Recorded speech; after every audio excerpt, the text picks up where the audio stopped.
مشہد العام، یہ عمومی حضور کا دن ہے، یہ مشہد عام ہے، تمام لوگوں کے اجتماع کا روز ہے، وہ منظر ہے۔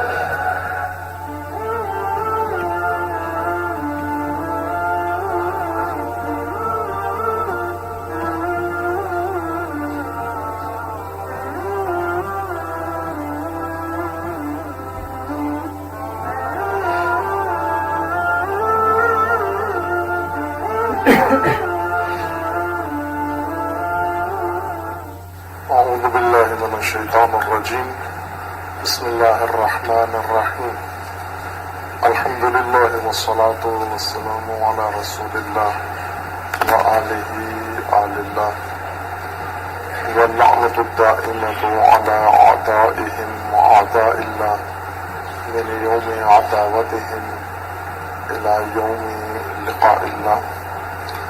عباد اللہ، اوصیکم ونفسی بتقوی اللہ، اتقوا اللہ فإن خیر الزاد التقوی۔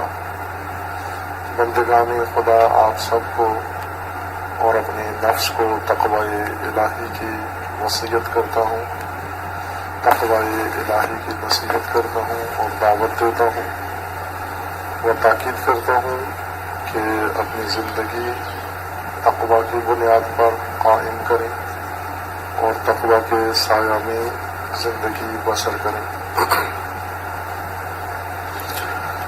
اللہ تعالیٰ نے انسان کو حیات دی ہے، اس حیات کے لیے مقصد مقرر فرمایا ہے، حیات کی تکمیل کا فریضہ خود انسان کے سپرد کیا ہے، اور یہ حیات انسانی معرض خطر میں ہے، معرض ہلاکت میں ہے، وہ معرض تلف میں ہے۔ اسے محفوظ رکھنے کے لیے تعالیٰ نے خالق حیات کریم نے اس کے لیے حفاظتی تدبیر بھی بنائی ہے۔ اسی حفاظتی تدبیر کا نام تقوی رکھا ہے، جو فرامین الہی اور ہدایات کی صورت میں آسمانی کتابوں کے ذریعے اور رسول و انبیاء کے ذریعے بیان فرمائی ہے۔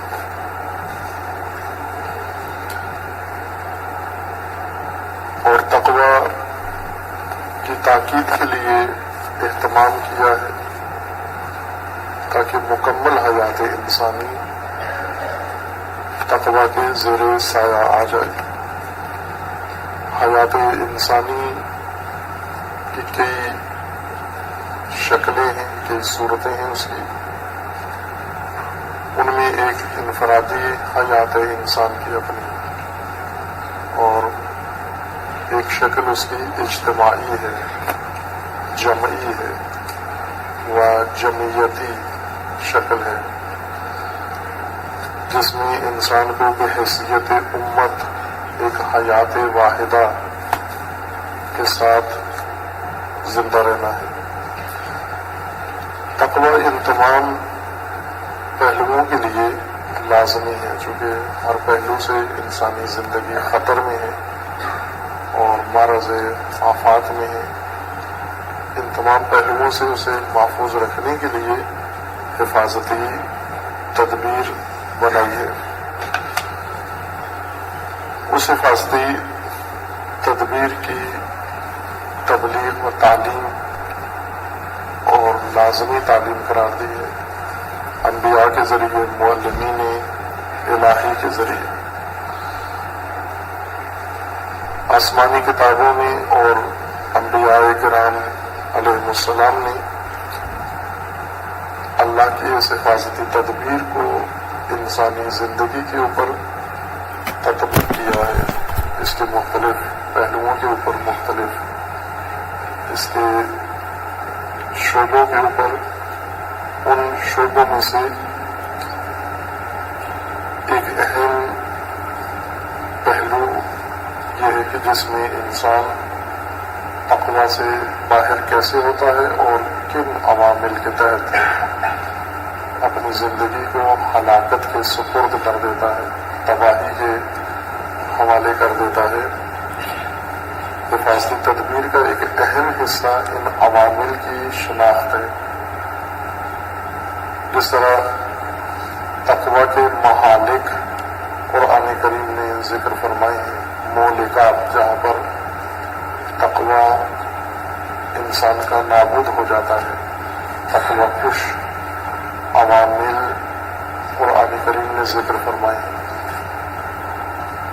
ان میں سے کچھ امور ایسے ہیں جو انسان کو اس حفاظتی تدبیر سے باہر نکال کے غیر محفوظ بنا دیتے ہیں اور مجرمانہ زندگی انسان بسر کرتا ہے اور اپنے ہاتھوں سے اپنی ہلاکت کا اہتمام کرتا ہے۔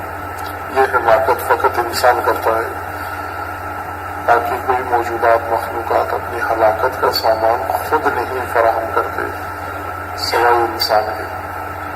اس لیے انسان جہول ہے و ظلوم ہے کہ باوجود اس کے کہ اللہ تعالیٰ نے اس کو عقل دی ہے، شعور دیا ہے اور انسان کو علم دیا ہے، آگاہی دی ہے، بصیرت عطا کی ہے، اس کے باوجود سب سے زیادہ اپنے آپ کو ضرر پہنچاتا ہے، سب سے زیادہ اپنے آپ کو ہلاکت کے سپرد کرتا ہے، اپنے آپ کو آفات کے حوالے کر دیتا ہے اور اپنی زندگی کو تلف کرتا ہے، جبکہ دیگر مخلوقات اس سطح پر اپنے آپ کو ہلاکت میں نہیں ڈالتے، بلکہ ہر مخلوق، ہر زندہ موجود اپنے آپ کو ہلاکت سے بچاتا ہے غریزی طور پر۔ انسان ہے کہ عقل و شعور رکھنے کے باوجود اپنے آپ کو ہلاکت کے سپرد کرتا ہے۔ چونکہ انسان کے اندر ایسے عوامل ہیں اور انسان کے باہر بھی جو انسان کی زندگی کو خطرات سے دچار کرتے ہیں۔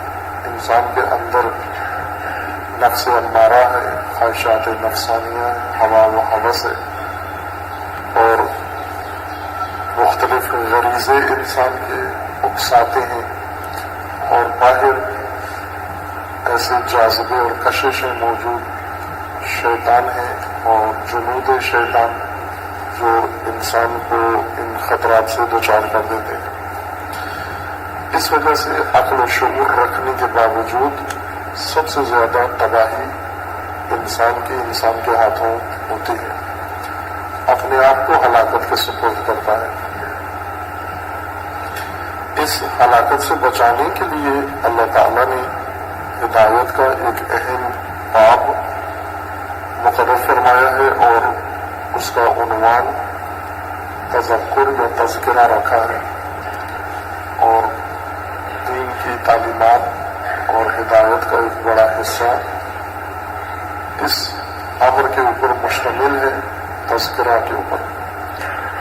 اور مامورین الہی جو انسانیت کی تعلیم و تربیت کے لیے اور انسان سازی کے لیے اور امت سازی کے لیے اور انسانی حیات کے تحفظ کے لیے راعی و نگہبان اللہ نے مقرر کیے ہیں، تاکہ اللہ کی طرف سے تدبیر الہی لے کر، نظام خدا لا کر انسانوں کے اوپر نافذ کریں، لاگو کریں اور انہیں محفوظ رکھیں۔ ان کی اہم ترین ذمہ داریوں میں سے ایک تذکر اور تذکرہ ہے، جو تعلیمات دین کا بہت اہم حصہ و جز ہے، لیکن شناخت دین میں اور معرفت دینی میں یہ بات فراموشی کا شکار ہوا ہے۔ دین شناسی میں ایک بڑا حصہ دین کا ضائع ہو گیا ہے، محفوظ نہیں رکھا گیا۔ اس شناخت کے اندر جو افراد مشمول تھے شناخت دین میں، کئی غیر اہم ابواب کو انہوں نے زیادہ اہمیت دی ہے اور بہت سارے اہمیت والے ابواب کو انہوں نے یکسر نظر انداز کیا ہے، اور جس کے نتیجے میں وہ معاشرہ جس کے اندر آسمانی کتابیں ہیں، وہ انبیاء کی تعلیمات کے آثار ہیں اور دین سے منسلک و منسوب ہیں اور مرتبط ہیں، دینی ہوتے ہوئے، متدین ہوتے ہوئے، مومن ہوتے ہوئے، مسلم ہوتے ہوئے، اہل کتاب ہوتے ہوئے، خدا کے ماننے کے باوجود عملی طور پر زندگیاں ان کی اتنی ہی غیر محفوظ ہیں جتنی بے دینوں کی زندگیاں محفوظ ہیں۔ عملی طور پر حلقہ دین میں آئے ہوئے لوگ بھی انہی خطرات میں دوچار ہیں جس میں دین سے باہر بیٹھے ہوئے افراد جن خطرات سے دوچار ہیں۔ اس کی کئی وجوہات ہیں۔ ایک وجہ دینی شناخت اور دین کی تعلیم کے اندر قصور و تقصیر ہے کہ تعلیم دین میں یہ خلل پیش آیا ہے، شناخت دین میں خلل پیش آیا ہے، شناخت دین میں کچھ کمی واقع ہوئی ہے، جامعیت کے ساتھ دین کی شناخت کم ہوئی ہے اور ایک منظم نظام کی صورت میں دین کی شناخت نہیں ہوئی ہے، مکتب کی صورت میں دین کی شناخت نہیں ہوئی ہے، ہدایت کے منشور کے طور پر دین کی شناخت نہیں ہوئی ہے۔ اکثر و زیادہ تر دین کی شناخت مقدس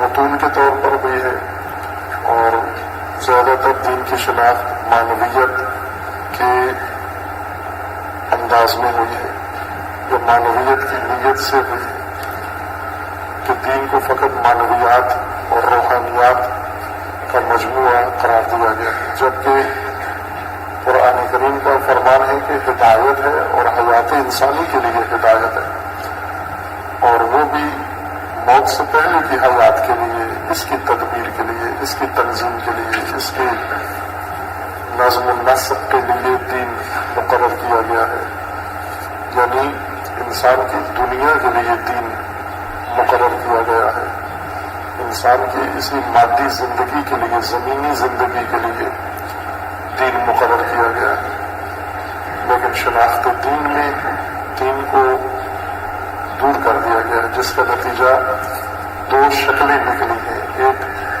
تحجر اور ایک تجدد۔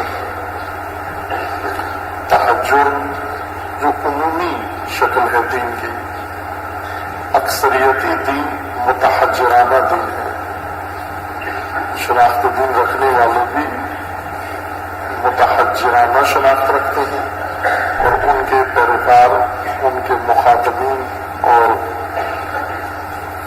ان کے ہم فکر و ہم عقیدہ بھی اسی تحجر کے بندھن میں جکڑے ہوئے ہیں اور جامعیت دین سے محروم ہیں، دین کے نظام ہونے سے محروم ہیں، دین کے مکتب ہونے سے وہ منشوری دین سے محروم ہیں۔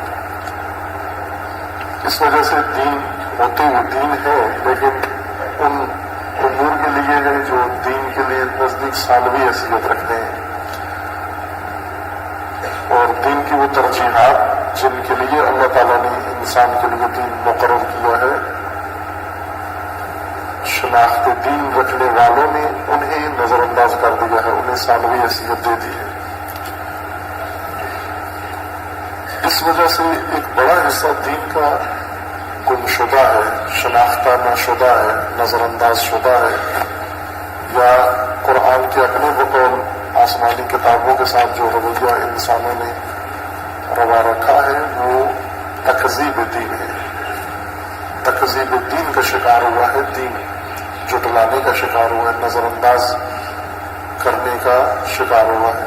کئی جملے، کئی اصطلاحات قرآن نے اس بارے میں استعمال کی ہیں۔ نبذ دین، نبذہ،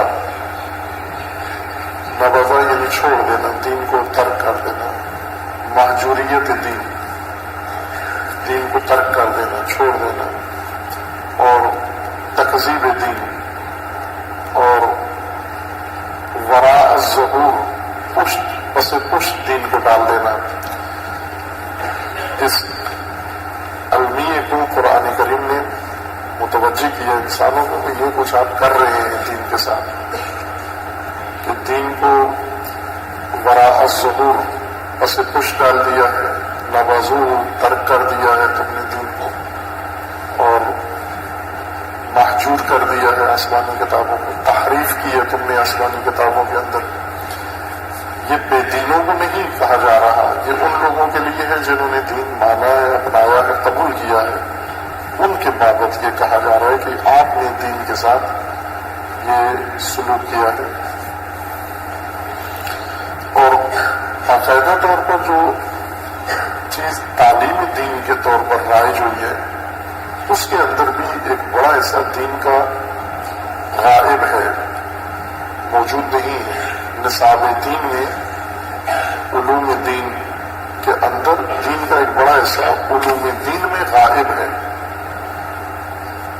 اگر ہم سارے دینی علوم پڑھ لیں تو اس میں دین کا ایک بڑا حصہ نہیں آتا، زیر باس آتا ہی نہیں ہے، چونکہ علوم دین کا حصہ نہیں ہے۔ اور علوم دین میں بہت سارے غیر دینی علوم اور غیر دینی امور علوم دین کی جگہ آ بیٹھے ہیں۔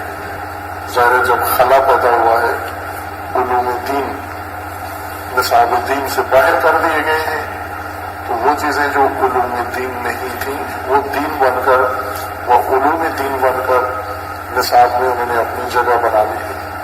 اور پھر پیڑ چال کے مطابق، اندھی تقلید کے مطابق، ایک دوسرے کی اندھی تقلید پیروی کرتے ہوئے ایک نسل دوسری نسل کی اتباع کرتے ہوئے انہوں نے اسی کو کامل دین، مکمل دین، جامع دین سمجھ لیا ہے، جس کا نتیجہ دین سے عملاً دوری ہے۔